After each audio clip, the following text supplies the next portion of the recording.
an honor as we welcome His Excellency the President, and I thank you, Your Excellency. Good morning, everybody. Thank you very much. You can take your seats.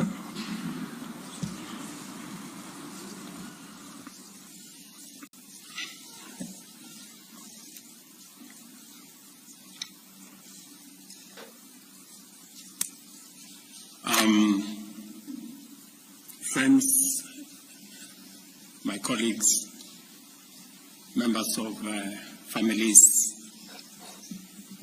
this morning I am very delighted that you have found time to join me in witnessing the swearing-in of our 3 newly appointed cabinet secretaries who are now ready to take up their duties and to serve the people of Kenya. Without exception, all 3 of the new cabinet secretaries have extensive and diverse experience in both executive and legislative facets of our public service. For this reason, I am confident in the skills and capabilities that they bring to their new roles. I served with Honorable Kabogo and Honorable Kagwe in the National Assembly when they were elected to the 9th Parliament, and Honorable Kinyanjui later joined the legislature in the 10th Parliament. In addition to Honorable Kinyanjui's tenure as Assistant Minister, both he and Honorable Kabogo have served as Chief Executives of devolved governments. Honorable Kagwe, on the other hand, served in the Senate and was a cabinet member in 2 previous administrations. Both Honorable Kagwe and Honorable Kinyanjui have also chaired the boards of strategic national parastatals. With their strong mix of leadership skills and extensive experience in political, legislative, and executive capabilities, these cabinet secretaries are very well equipped to mobilize the machinery of government,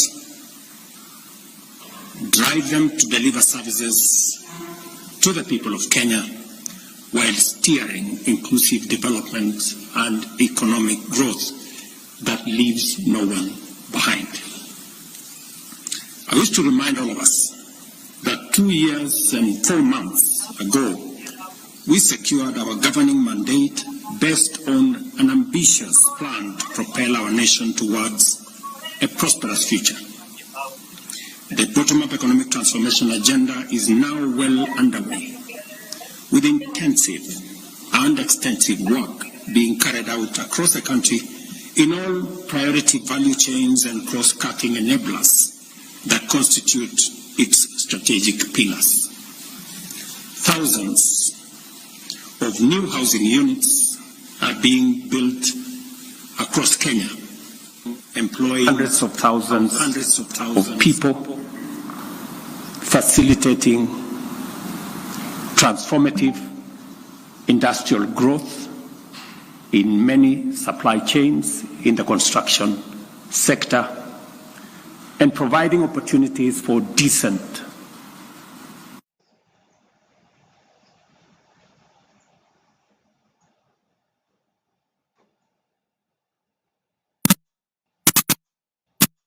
is also providing us with the opportunity to reduce on land fragmentation that is threatening our food security. On the other hand, productivity in agriculture and livestock has enabled sufficiency and self-sufficiency in critical crops, including maize and sugar, while community health promoters are actively delivering timely and quality primary health care services at the grassroots level as we make unprecedented strides in the universal health coverage plan. The digital and creative economy of our strategy is delivering last-mile fiber optic networks and digital hubs in every ward. Thousands of Kenyans have already tapped into the opportunities this sector offers, and we are only getting started. The hustler economy is also undergoing unprecedented transformation as we promote financial and regulatory inclusivity through our Hustler Fund and related regulatory frameworks. This ambitious transformation is unfolding in what we see as challenging economic times, marked by volatility in the prices of essential commodities, especially petroleum, while global conflicts, geopolitical disruptions in supply chains, and also in the context of an oppressive debt crisis fueled by an unfair global financial system and extreme weather patterns that is exacerbated by climate change. These factors have complicated our post-pandemic recovery, constrained fiscal space, and diverted resources from development to debt payment, disaster recovery, and climate action. As a result, our capacity to create opportunities at a pace that addresses unemployment for the growing youth population has been severely undermined. In this daunting context, the people of Kenya have tasked us with the responsibility of undertaking a historic transformation. We acknowledge the complex and dynamic challenges before us, but we remain determined to see through the implementation of our transformation agenda. This moment calls for extraordinary ability, strength of character, steadiness of purpose, clarity of mind, and devotion to our national values and principles of governance. It also demands unity, teamwork, synergy, and goodwill within and among various teams and organizations that comprise government. The cabinet is at the heart of this ecosystem. I therefore expect you to serve the people of Kenya with dedication, professionalism, fairness, and understanding. Specifically, to my three friends. We know each other very well, and we've come a distance together. And I know for not this administration, but for the people of Kenya. At the Ministry of Agriculture, which I have some experience, there is underway a major transformation, a shift from consumption subsidies to production support. I was very impressed to see the Honorable Kagwe take on the questions from members of Parliament with great understanding of where we want to go from here. And I am sure and confident that the transformation in the agricultural sector that is necessary from enhancing productivity, adding value to what we produce, and finding the routes to market for what we have produced is going to be front and center of your leadership of the team at the Ministry of Agriculture. Just to confirm to you that the procurement of fertilizer has already been undertaken. I will look up to you for leadership on how this fertilizer is going to get to every farmer to make sure that we eliminate any impediments, any shortcomings, the correct fertilizer to the correct farmers. And we have already seen evidence of what making sure that fertilizer is available and affordable, the kind of difference it has made in the productivity of our farmers. I am also clearly aware that you will pick up on matters to do with livestock. We did commit to the dairy farmers, for example, that we will be paying a minimum of 50 shillings. That has been done over the last 6 months. I will look forward to your leadership in making sure that that moves forward. In tea, just to inform you that maybe your first call this afternoon, we have tea that is stuck at the port of Mombasa. And yesterday I was talking to your team at the Ministry of Agriculture. We need to find out what are the issues that is causing the clog-up of tea at the port of Mombasa. And the good news around that space is that we enhanced our earnings from tea this last year from 180 billion to 210 billion.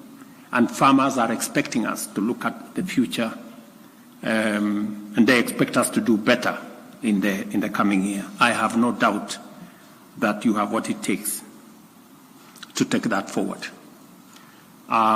We have just concluded 2 days ago comprehensive economic partnership agreement with the UAE that provides us a big market for dairy products, for agricultural products. The trade between us and the UAE is almost 370 billion Kenyan shillings. A big majority of that is coming from our agricultural sector. With the signing of the comprehensive partnership agreement with the UAE, we expect our numbers of export of especially livestock and livestock products to increase. And I'm very happy that you are seized with the matters that will assist us access those markets, making sure that our products meet the sanitary and phytosanitary requirements for the markets that we are focused on, making sure that our meat, dairy, and other products also meet the standards that are required. I am very confident that the challenge we've had persuading farmers to vaccination, you have what it takes. You've done it before with the vaccinations that were there. And I was very happy that you made the position, you took the position which I share, that is a voluntary exercise and nobody will be forced to do anything. All we want is to make sure that our products meet the very high standards set by our markets.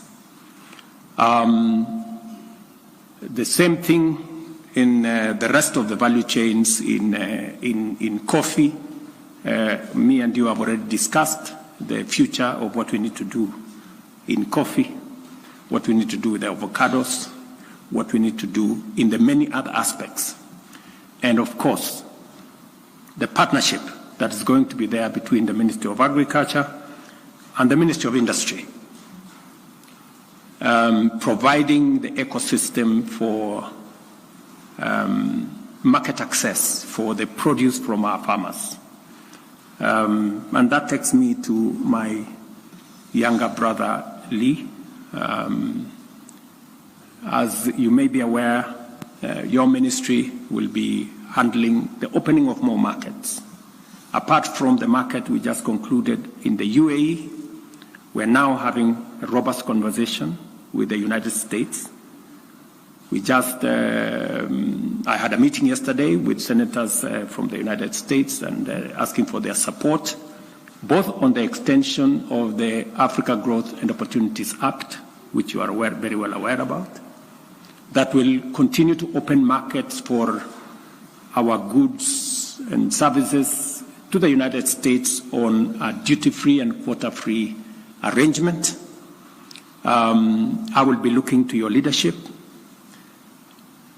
for our team at the Ministry of Trade, Investment and Industry on concluding those negotiations and making sure that the AGOA market continues to be open, and also on concluding the discussions on the STEEP negotiations, the bilateral arrangement between Kenya and the United States. I will also be looking for your leadership in making sure that we take full advantage of the coming into force of the tripartite agreement between COMESA and EAC and SADC, which came into force 6 months ago, I think in June. last year, and how Kenyan products can access the huge 1.4 billion African market. I will also be looking for your leadership in making sure that we conclude the 200 plus markets that we are building around the country, and working with devolved units, which fortunately you have been an executive in one of them, to make sure that our farmers have access to decent spaces for them to carry out their business. We did promise Mama Mboga that they are going to work from a space that has hygiene, that is decent, that has water, that has electricity, that has lighting. And already 200 of those markets are underway. We will be working with your ministry to make sure that we look at making sure that that market ecosystem reaches as many of our producers as possible. I will also be looking for your leadership in matters to do with processing of what the Ministry of Agriculture and Livestock will be producing. You're aware, working with counties, we have 47 county aggregation and industrial parks. There is already a conversation between Government of Kenya and Government of India on how to equip those county aggregation and industrial parks and to establish common user facilities that will enable farmers and producers access to processing capabilities, value addition capabilities in that ecosystem. So there will be a full entry for you on how those will come into force.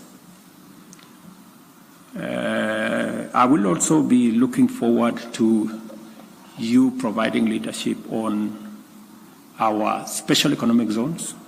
As you're aware, we are establishing 6 new special economic zones in Dongo Kundu, in Sagana, in Thika, in Nakuru, both in Njoro and in Naivasha, in Eldoret, and in Busia. And just to give you a heads up, we will be in Busia on Wednesday, and probably you may want to find details of how that is going. I'm told it's going very well.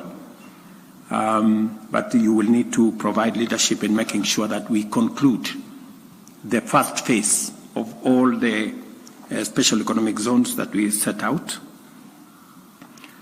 because these are important for processing, value addition, agro business, and also providing opportunities for our young people to work. There is much more than I've just told you. I've just given you a heads up on some of the headline issues that we will be focusing on. And as part of building the ecosystem that will support the transformation of Kenya, which I am determined to oversee, and to make sure that we create as many opportunities for business people, for people who want to work. And that takes me to my brother William, namesake. In that space, your hands are full, William. Your hands are full. Because on your table you will find our connectivity plan. We made a commitment to roll out 100,000 kilometers of fiber optic across Kenya. We already have funding amounting to 48 billion to roll out the first 53,000 kilometers, and we intend to conclude that process of rollout before the end of next year. Working with KPLC, ICTA, and your ministry. You will find that there are already contracts that have been signed. You must walk the 53,000 kilometers and make sure that it's delivered. There's already funding for another 100 centers of excellence of our ICT hubs, one per county, and in other counties, 2. This, again, our plan is to make sure that it is concluded. These 100 centers of excellence, it's concluded in the next 6 months. You will find that the contracts have already been signed, and your leadership is required so that we can conclude this exercise. And again, you will find in your table another 1,450 ICT hubs, one in every ward in the Republic of Kenya. The members of parliament, the leader of majority is here, have already been primed. We have made resources available to them, but you will be required to provide the infrastructure, internet, make sure they are connected, you'll provide the computers, and you provide the people to train our young people in those ICT hubs. Good news also is that you will find on your desk that already the World Bank and the government of Kenya have provided resources for 145,000 computers for these ICT hubs. Communication Authority is providing the first 10,000 resources for the first 10,000. The World Bank is going to provide resources for 50,000 computers. And of course, the government of Kenya is going to provide resources for the balance. I will be looking to working with you to make sure that we conclude all these arrangements. If there are any loose ends, to be tied. And the good news also is that because we are building an ecosystem to make sure that the ICT space, the technology space, the space, the digital space becomes a space for work and for commerce. And just to make sure that that proceeds in the manner in which we have envisioned, Teleperformance, the largest business processing outsourcing company in the world, is now setting up shop in Kenya. And it will be a good place for you to work with them, work with the others, CCI, Summersource, and all the other BPOs in Kenya. They have given us an undertaking that over the next 5 years, we should be able to have between 300,000 and 500,000 jobs created under the BPO ecosystem. We just need to tie up some loose ends. One of them is to make sure that the legislative framework that did not recognize BPO as a sector, especially on matters to do with labor relations, is captured. Already a lot of work has been done. I think the Attorney General will brief you on what you need to do so that we can take steps to Parliament and properly recognize in our legislation the BPO sector as a sector that employs people. The current law only recognizes people employed on a permanent and pensionable basis with a letter of employment from somebody. This space operates differently, and therefore we need to capture it and to work towards making sure that we provide opportunities. Between the BPO sector, Waziri, and all the other online workers, our expectation is that we should be able to have at least 1 million, 1.5 million people working in that digital space. Already, a lot of work is going on in our TVETs, There are some already set up ICT hubs, and I'm very confident that under your leadership, we will be able to create the necessary environment for the young people of Kenya to take up their talents, their energy, and their expertise in the digital space to work, to create commerce, to do business, and to move forward. I am also confident that with a cloud policy that has already been forwarded to Cabinet, we will be discussing that initiative in the next Cabinet on Tuesday next week, so that we can also provide the legal framework to support the whole industry. And also to mention that already the digital and the ICT ecosystem is providing manufacturing capacity in manufacturing phones and other gadgets. And I will expect you to oversee what interventions and incentives government can provide for us to move into the future. Allow me, therefore, to say that I expect you to serve the people of Kenya with dedication, professionalism, fairness, and understanding. While we must be firm and effective in our actions, we should also approach our engagements with compassion and patience, particularly when communicating with the public. We must also do more to minimize misunderstandings and enlist all citizens in the collective task of national transformation. With limited fiscal space and ongoing austerity measures, many are being asked to make do with less than expected.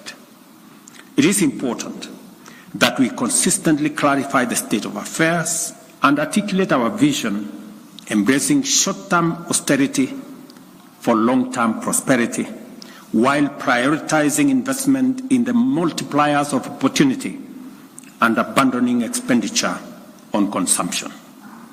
To articulate this position effectively, we must be transparent, accountable, and efficient in managing public resources.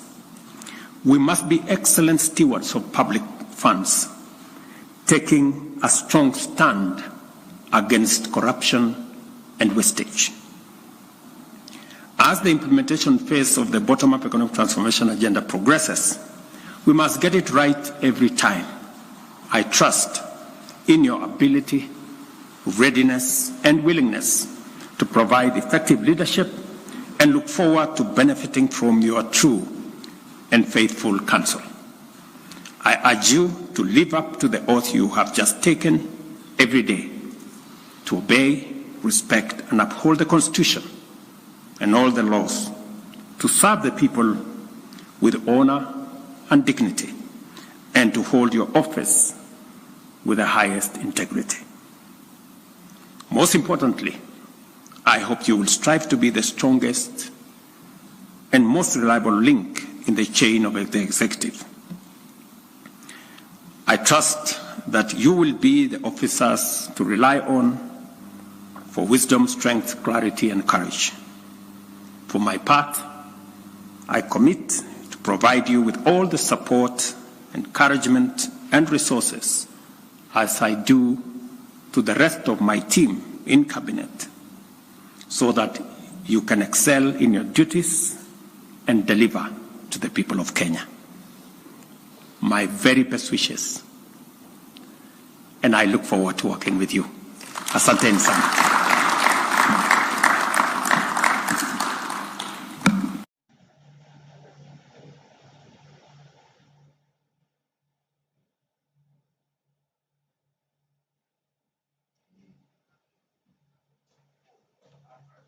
Make a hood on purpose.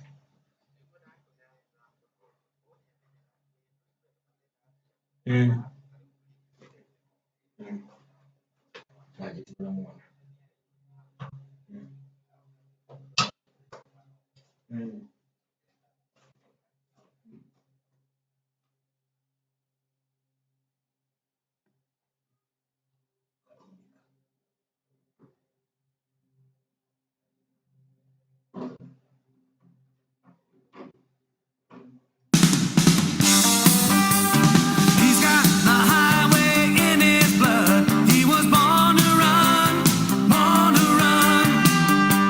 Red Bull gives you wings.